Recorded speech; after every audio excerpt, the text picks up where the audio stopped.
Hello, I'm Jeremy, your Unscripted Podcast host. I'm here with Lorrie Thomas Ross.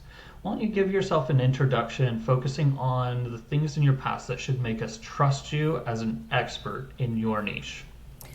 Well, you can't see my gray hair maybe, but I am Lorrie Thomas Ross. I am also known as the marketing therapist. I have been the CEO, which stands for Chief Enthusiasm Officer of Web Marketing Therapy Incorporated for, this will be our 19th year.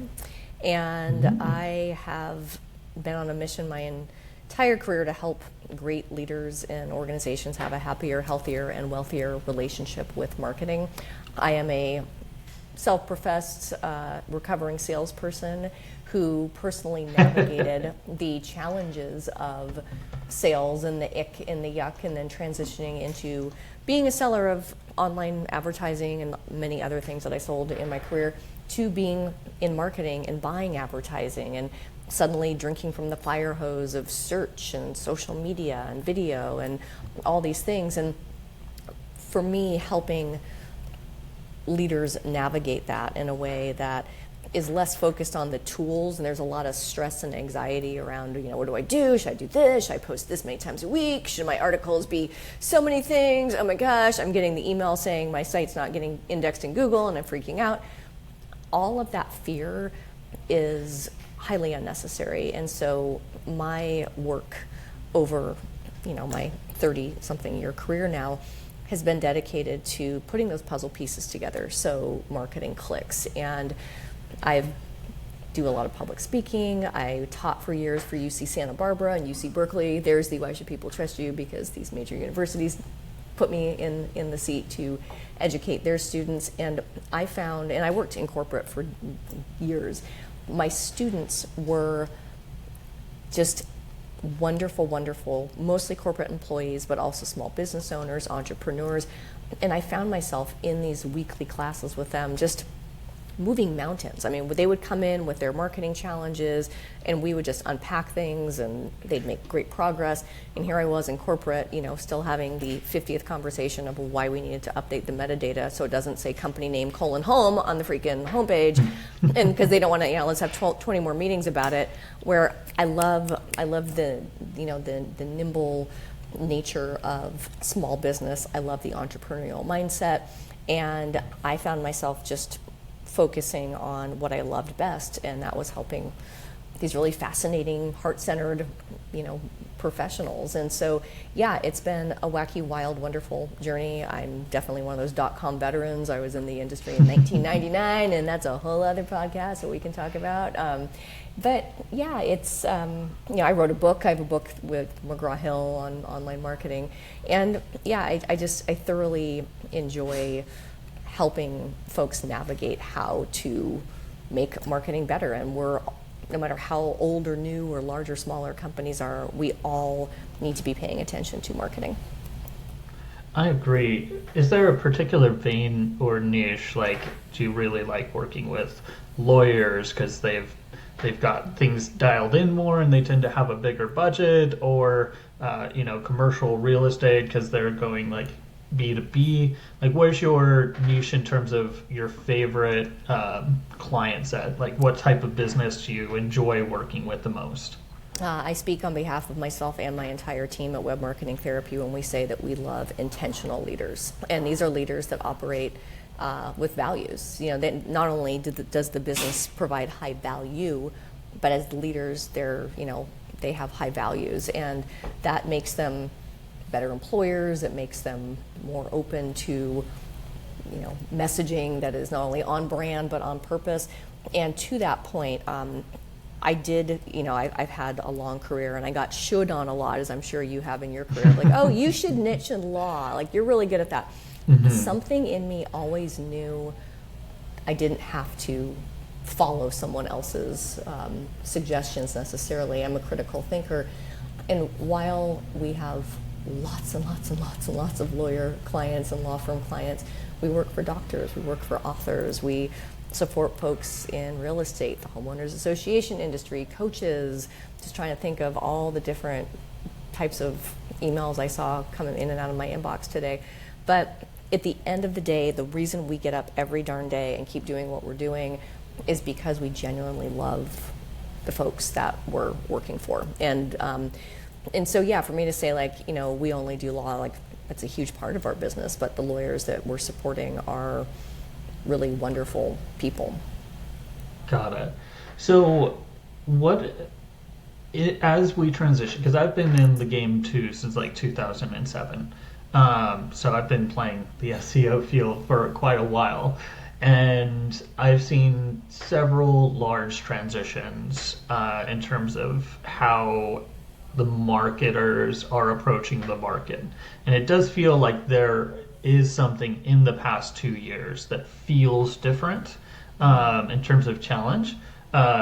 Maybe it's new technology, maybe it's the final public adaptation to realize, oh, hey, LLMs are here. You know that LLMs have really been around since 2012 in a functional way. You know, Jarvis was the first LLM tool that I used in like 2014, 2015. And so it's a decade later, and now it's du jour. Now it's every other conversations involves what LLMs, which people call AI. But I'm interested in your view on how you're seeing that sea change impact on how leaders are approaching their business, how leaders are approaching marketing in general. I am finding that it actually reminds me, strangely enough, of the onset of social media, where I would get hired to speak at conferences and, you know, convince these mature, aka older audiences that social media wasn't going away. The only constant in marketing is change, especially digital marketing. And this has been, for the folks that are like, oh, I'll never use it, it's like, you have been using it. It's everywhere. Like, you don't even realize how much you're using it. And so coming at it from a place of no judgment, right? You know, like it's natural for us to go, oh, you know, but everyone's in a different place. Just being a user of the media, you can't not pay attention to it, especially like when it comes to search, right? Like AI overview results are dominating Google search results. There's all these things. Yeah. And while it's like Simon Sinek's TED Talk. There's the why, the what, the how, right? And there's a lot of what's, like, oh, it's the tool. Is it Claude or is it ChatGPT? It's not the tool. It's how and why we use these tools that makes marketing magic happen. And I liken AI to having a virtual sparring partner. You know, I can't sit in an office like I used to when I had like 20 coworkers and I could turn my Aeron chair around and go, hey, Jeremy, I want to run this by you. But I can go to ChatGPT and I can say, I'm a senior copywriter and I'm trying to write this and do this, and here's what I need you to do, and here's the questions I want you to tell me that I'm not asking you, right? It's knowing the queries, but it's also just rolling up your sleeves and getting in, right? When I started in this wild web world, there were no books, and if there were books, they were obsolete in a minute because any references to platforms were dead, or they, didn't get their next round of funding.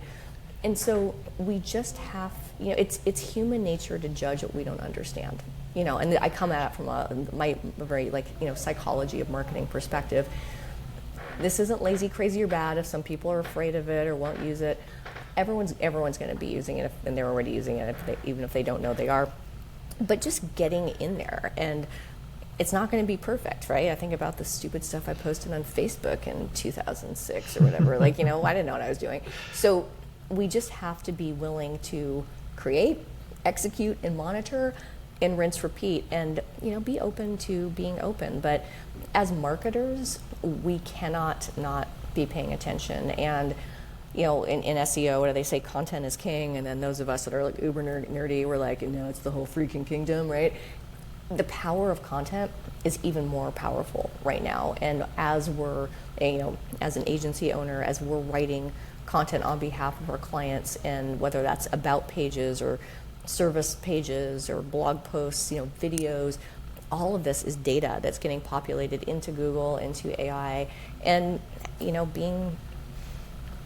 being aware of, it goes back to writing really great content, right? I mean, think about, you've been in the industry for a long time as well. Yeah. All the tricks and the cheater stuff, and it's like, quick and dirty is always quick, but you always end up dirty. This is. Yeah, 2008 we had content spinners where. Yeah, 2008 we had like content spinners where it would take a single sentence and it would swap this word with this word. You would load in 4 different words, and it'd be like the same sentence, but you could make it unique. But it took so much effort to make low effort content. It is interesting. I think it does even the playing field a little bit in terms of smaller brands and big brands.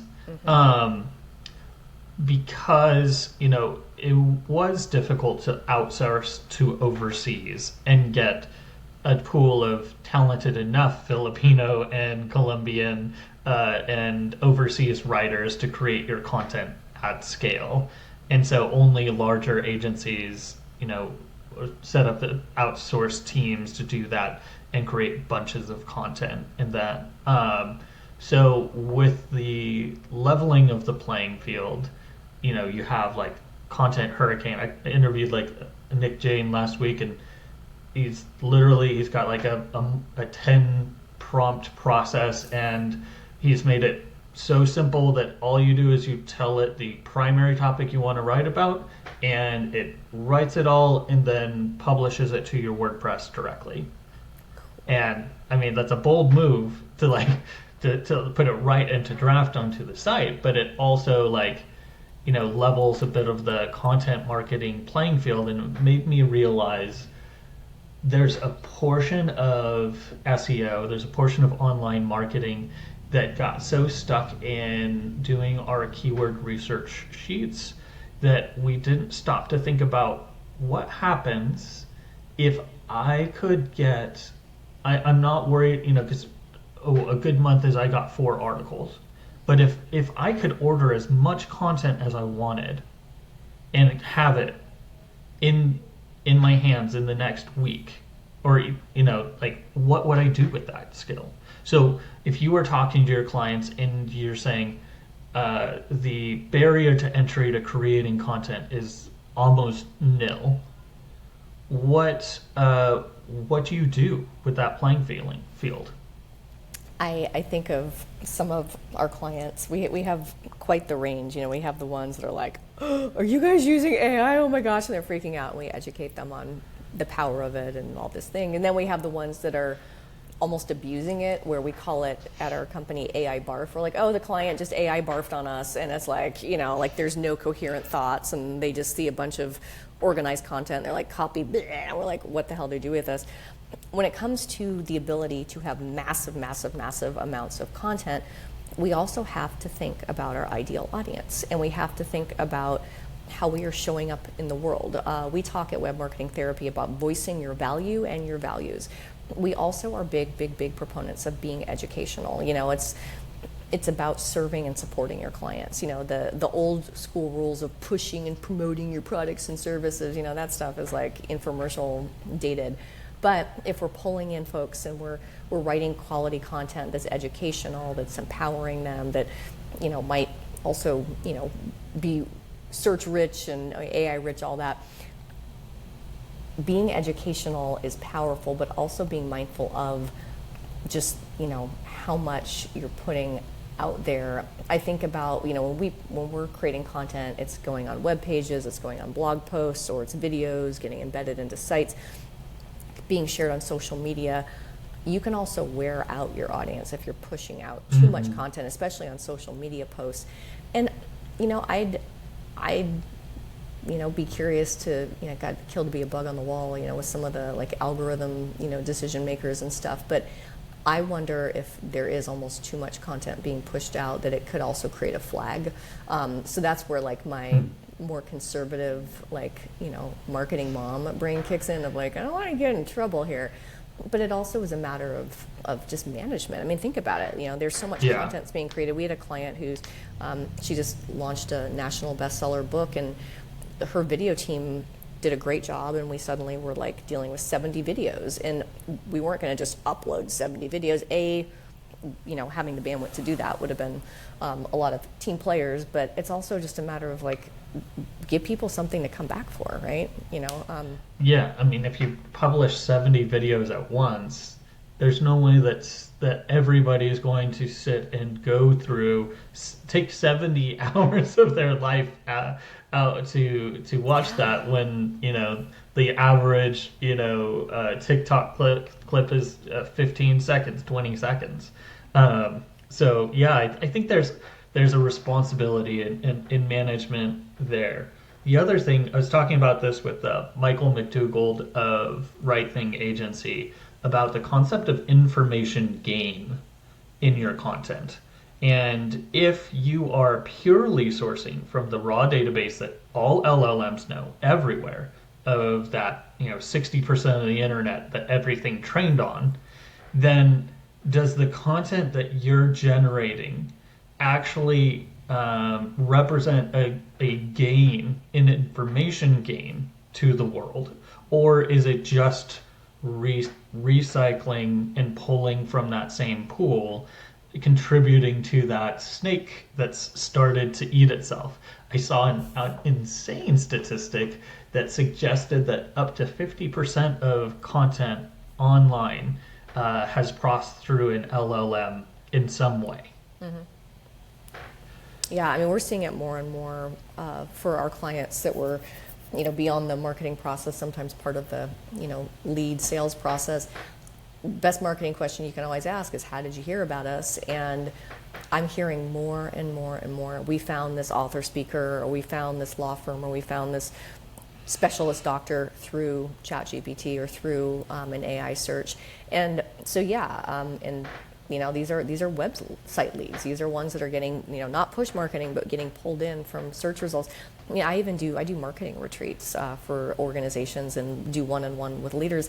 And same with me. I'm like, how did you find me in Atlanta, Georgia, as someone that might, be a guest speaker at your retreat or facilitate a retreat? And they're like, oh, AI. So yeah, it goes back to, it's, not just the quantity, it's the quality. And I've always been a traditionalist in the power of messaging, understanding your target audience, serving them, supporting them,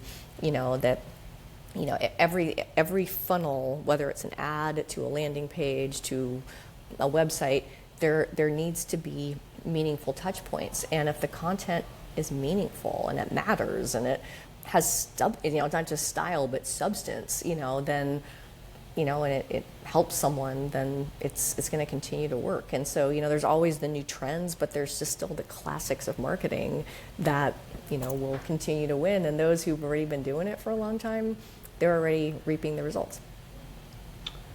I was talking to Matt Brooks of Esoteric, and he said LLMs are mostly, like, AI overviews are really high up in the funnel. They're generalist in their knowledge and information. So it creates an opportunity for you to be the one who educates about your brand through your content and educates about further down the funnel. Because I think it was Mike Buckby, I love his quote. He said, LLMs and AI are your most popular and least trained customer service representative. So if you think about your content creation path as doing more to educate LLMs about your product, so your content strategy is not human only, it's human and bot, because you can present articles that position you versus competitor A, you versus competitor B, a run-up of the top 5, and putting out your content. Because at a large scale ingestion model, those types of contributions are the ones that start to impact these, I'll call them more wiggly content search programs, because we got used to the golden age of SEO 2009 to 2020. Google was it. Bing was dead. Yahoo was dead. Long live Google. And what we got used to was that our content mattered less and less. Our content mattered. We needed more links, and we needed more authority. And then even if you had good quality content, if you weren't in the right authority niche or vein or connected, you could still get hit by a medic update. And then helpful content came in and smashed everything with a hammer. So even without AI overviews, the game changed. But I think that our SEO mentality got so far afield from, just kind of, oh, we need to create all of this top of the funnel content to get all of these eyeballs and all of this traffic. And we really never honed in on, okay, well, what is the messaging that matters, that tells somebody that's going to buy this thing, what are the steps to do so? Like I was trying to get gravel, and I didn't know, okay, do I call a quarry, and does it come in a big truck? Does it dump out in a single pile? Is there a different kind of gravel? The answer is yes, there's different kind of gravel. You can get it spread out or dumped in a pile, and depending on the size of the dump truck is how many tons that you can get at a time. So like none of the gravel bros in my community even had a website, much less websites that actually like talked about the process. Yeah, and I think having spent a whole career being so focused on service, I don't, I see all the things, the search, the social, the email campaigns, the videos, the photography. Like, how does it serve that ideal audience? And how do we keep being relevant and being useful to them? And the answers come, and now how are we putting that out there so that we're getting pulled in? And it's being creative, and it's just being open to what's happening. It's that create, execute, monitor. Like, how can keep paying attention to where the traffic's coming from, what's working, what the opportunities are, what's missing, and yeah. What's your unifying theory on how to bring together these disparate marketing channels? Because I know SEOs, for a while, we just kind of were like such hot dogs. We're like, yeah, we're going to get all the traffic, and we'll write articles in this.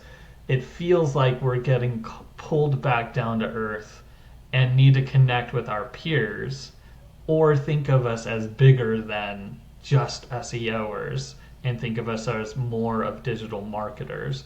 How do you navigate that skill set and that cross-channel connection? We have a very holistic approach, just because we come in often as advisors, sometimes trainers, and everything does work together. I use the analogy of, if you want to get super fit, you can't go to the gym and work out 7 days a week and then eat a whole bunch of junky fast food and expect to have meaningful results. So how we look at our marketing puzzle and like putting those puzzle pieces together so things click does require that holistic approach. We think of it as multitasking marketing. And another philosophy I have, and just from observing and serving so many folks over my career, is we make things too difficult. It's like, I have to have this thing and this video and this photo shoot, and it's like, how can we do a smaller photo shoot? Or how can we roll out videos in a way that the video content can also get transcribed into blog posts, and that video can get embedded onto web pages and live on the YouTube channel, which is our second largest search engine, right, powered by Google. How does it support SEO, doing all the right practices? But looking at how everything can fit together. How YouTube videos can drive traffic to the website, how a really well-written blog post with the video in there that can bridge that credibility gap, and someone can actually watch a human, speaking and create that connection. I also see the way to make things easier. We do still dance in the world of social media and creating content there. And instead of sitting at your computer and just like coming up with what post to write, if you start with, and blogs are like the first form of social media, because you could comment on a blog. Like, think about the old school blogs where you'd post and people are like, oh, I like what you wrote, Jeremy. That was the core of social media. And so we have dismissed blogs. And it's like, I got to do Instagram, I got to do my reels. Yes, and there is still tremendous power in, doesn't have to be all the time, doesn't have to be catastrophized, but a really well-written blog post can give you the, what do I post on social? What do I share in my email newsletter? Oh, I've got a white paper, I've got some really good blog posts, and I've got some event photos I want to share. If you're creating that content, you can repurpose it again and again. And I always think about, when I'm posting to social, like if you open that blog and there's a really great intro sentence or two, that's your caption. And so I look at it as, if you're creative and you have clear projects and processes and systems, then the wheels stay in motion and there's clarity of what to do with, whatever, the thing is, the blog post, the podcast interview, what you have these systems in place. So I see, and also that great content does multitask for search, whether it's the video on YouTube or the blog post about the video or the post about the post or the really well architected web pages. So it's more these days having these processes and systems, I think, than anything else. And especially as we're thinking from a small business perspective, you have smaller teams at times, people that are trying to do multiple jobs, and marketing on the side, or they're working with a marketing vendor and maybe they don't totally get what they're managing. And so, my agency is often coming in and not only putting the tools in place, but also looking at the various vendors, the employees at a company, and figuring out how to leverage all of those assets to get the most mileage, but also like not burning out an employee or a vendor. So yeah, it's having an outside view can create that really objective lens to look at those opportunities. Or like, case in point, the other day I just saw one of our clients mentioned an email they sent out. I said, well, can you forward that? It was amazing, and that content was so good, and it's nowhere on the blog, and it's nowhere on social media. And I was like, so, but if you have someone who's a more junior social media person who is just told by their boss to write the email, they're going to write the email, and they're not thinking about it as like, ooh, I've already done all this hard work, let's repurpose this and make things easy. So no, that I worked with a small agency, and we were working with a lawyer, and tucked away on the back end of a page was this PDF. And he mentioned it on this call that he had been, he mentioned a very, very famous killer who had been on death row. He was the last guy that was electrocuted. Well, he was the defense attorney for the last guy that was electrocuted in Tennessee. And this PDF was his experience at the execution.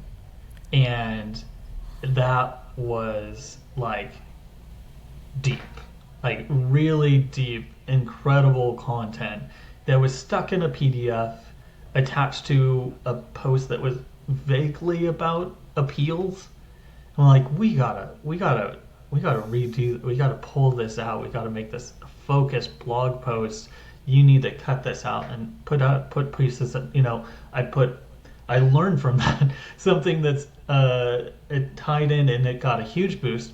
The electric chair in Tennessee was actually crafted out of the gallows they took the gallows and turned it into the electric chair. So it's like a straight portal to hell is what everyone on Reddit responded to. And that got thousands of upvotes and huge response from that, which then led to, oh, this came from this interview. And that was a second tie-on post. And they got such a huge boost out of that it just, like, some of these things that are within these organizations are extremely powerful stories, and they're just not repurposed. I think it's Ross Simmons says, create once, distribute forever. Love that saying. Yes. And there's just so many different ways to take, hidden value or content or subject matter expertise is really what it comes down to, right? For sure. We say, tell them what you told them and tell them one more time. And I'm always trying to find ways to get into these busy entrepreneurs' brains or small business owners where they're like wearing 500 hats. And I take it a level deeper, playing to psychology. And I'm like, look, let's get over ourselves, right? Let's check your ego at the door. People don't wake up and go, oh, I wonder what this company posted on X and on your blog and on social media. I'm like, here's the reality. No one's going to see everything. And so you can find ways to share things again and again, and doesn't have to, not like a robot where it's like copy paste over and over again. But there's this feeling sometimes like, oh, we did post that, or we did a blog post about that. Yeah, do another bleeping blog post about it and link back to the original one. And, it doesn't have to be a long one, but or do a LinkedIn article that says, oh my gosh, there was this one time where I did this thing, You can read the full blog post here, vice versa. It's, again, projects, processes, systems, and having folks in place that have that, leadership, but also the folks in place who can execute.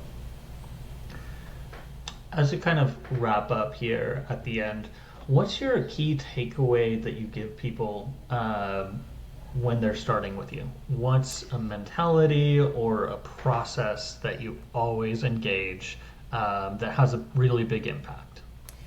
There's two. One is our 5-factor framework that, just like our logo on webmarketingtherapy.com, alludes to. There are 5 factors that you need to have in place to make your marketing click. Credibility, know, like, and trust. That's design, that's copy, that's photography, all that.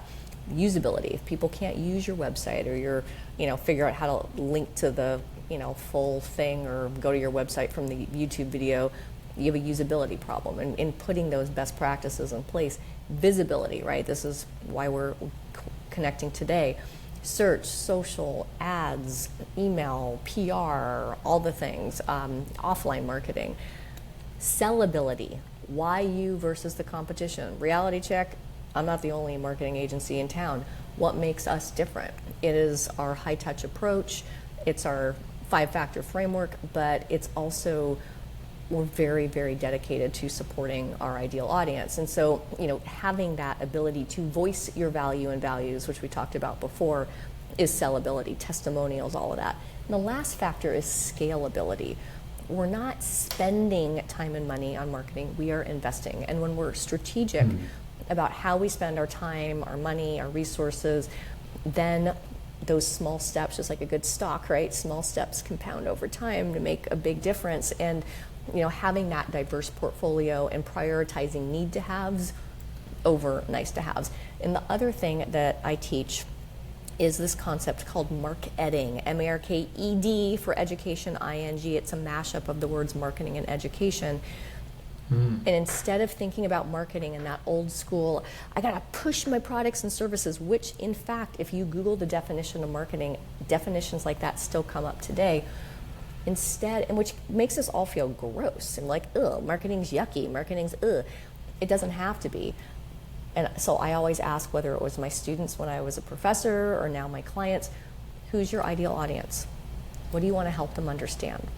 And then that begins to guide the content you're creating, the videos, maybe the photo shoot that's going to help better illustrate what you're doing. And when we have this educational approach to marketing, it's ethical, it's effective, dare I say fun, and it suddenly flips the concept of marketing and helps prioritize. It helps you look critically at like, whoa, our homepage doesn't clarify that we're an organic winery when we actually are. We don't use that word. We only have the seal at the bottom of the website. Those little things can make a big difference. And so that becomes, education becomes your North Star and your guiding light. The what would you say you do here moment is I definitely have run into a brand. They did brand for restaurants. They did rebrands. No, they just had pictures of their restaurant. I'm like, are you a Red Robin? Like, no. Are you a donut shop? Like, no. We replaced the signs at these. I'm like, oh, because all your text is about we've got the best customer service, and you'll be so happy that you know, like, I thought you were a restaurant. Yep. I'm like, let's look at the actual text. No cliche language. Yeah. Yeah. Did you actually say what you do here? Let's come back to that.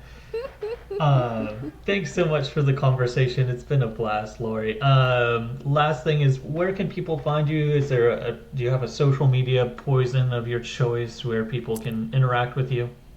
I love LinkedIn, Lorrie Thomas Ross, and my company's Web Marketing Therapy, so we're easy to find that way. But yeah, I mean, I'm on all the channels. I do particularly like LinkedIn just because it's, you know, a little more professional. And if you mention this podcast, you know, would love to have a connection call. But yeah, thank you so much for doing what you do, and this has really been a delight. I saw this on my calendar today and was really looking forward to it. Thanks for coming on. I'll see you around. Take care.